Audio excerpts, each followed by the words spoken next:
ఈరోజు వీడియోలో school attendance app నిన్న అప్డేట్ అయినటువంటి లేటెస్ట్ వెర్షన్లో 8వ తరగతి విద్యార్థులకి మనం లేటెస్ట్గా సబ్మిట్ చేసినటువంటి అంటే వారికి అందజేసినటువంటి ట్యాబ్స్ ఏవైతే ఉన్నాయో వాటిలో కంటెంట్ యాక్టివేషన్ చేయడానికి కొత్తగా ఒక టైల్ అనేది యాడ్ చేయడం జరిగింది.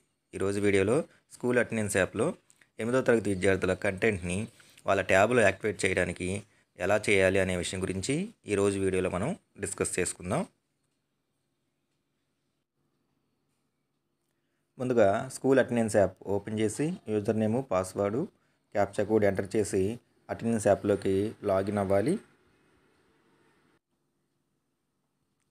లాగిన్ అవ్వగానే మనకు హోమ్ స్క్రీన్ ఇలా కనపడుతుంది. హోమ్ స్క్రీన్ని కొంచెం కిందకి ఇలా స్క్రాల్ చేసుకుంటూ వెళ్తే మనకి కొత్తగా చివరిలో ఇక్కడ ట్యాబ్స్ కంటెంట్ యాక్టివేషన్ అని చెప్పేసి కొత్త టైల్ని మనకి యాక్టివేట్ చేయడం జరిగింది.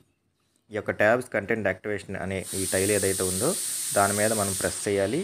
ప్రెస్ చేసిన తర్వాత సెలెక్ట్ క్లాస్ అనే ఆప్షన్ వస్తుంది.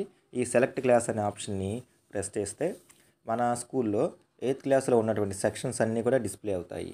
ఇప్పుడు ఏ సెక్షన్లో ఉన్నటువంటి విద్యార్థులకు మనం ఈ యొక్క ట్యాబ్స్ కంటెంట్ యాక్టివేట్ చేయాలనుకుంటున్నామో ఆ సెక్షన్ని సెలెక్ట్ చేసుకోవాలి. సెక్షన్ సెలెక్ట్ చేసుకున్న తర్వాత ఆ సెక్షన్లో ఉన్నటువంటి స్టూడెంట్స్ వారి అందరి యొక్క చైల్డ్ ఐడీలతో వాళ్ళ నేమ్స్ అందరూ కూడా ఆల్ఫాబెటికల్ ఆర్డర్లో మనకి డిస్ప్లే అవుతాయి. ఒకసారి గమనిస్తే వారి యొక్క పేరు పక్కన రైట్ హ్యాండ్ సైడ్ కార్నర్లో మనకి ఒక స్కానర్ క్యూఆర్ కోడ్ కనబడుతూ ఉంది. ఈ యొక్క స్కానర్ క్యూఆర్ కోడ్ ద్వారానే మనం వాళ్ళ యొక్క విద్యార్థి యొక్క ట్యాబుల్లోకి కంటెంట్ని యాక్టివేట్ చేయాలి. వారి పేరు ఎదుర్కొంటూ ఉన్నటువంటి ఈ స్కానర్ క్యూఆర్ కోడ్ ఏదైతే ఉందో దాని మీద ప్రెస్ చేయగానే కన్సర్న్ స్టూడెంట్కి సంబంధించి ఒక క్యూఆర్ కోడ్ ఏదైతే ఉందో అది మనకి హోమ్ స్క్రీన్ మీద డిస్ప్లే అవుతుంది.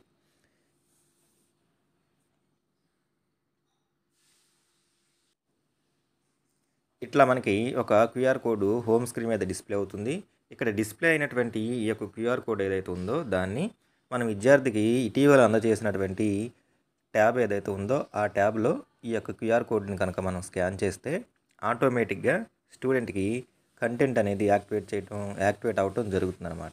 సో ఈ విధంగా కొత్తగా డిస్ట్రిబ్యూట్ చేసినటువంటి స్టూడెంట్స్ అందరి యొక్క ట్యాబుల్లో స్కూల్ అటెండెన్స్ యాప్లో ఉన్నటువంటి వారి నేమ్కు ముందు ఉన్నటువంటి క్యూఆర్ కోడ్ ఏదైతే ఉందో వాటిని వారికి ఇచ్చిన ట్యాబుల్లో స్కాన్ చేయడం ద్వారా ఆటోమేటిక్గా విద్యార్థులందరికీ కూడా బైజూస్ కంటెంట్ ఏదైతే ఉందో దాన్ని మనం యాక్టివేట్ చేయొచ్చు.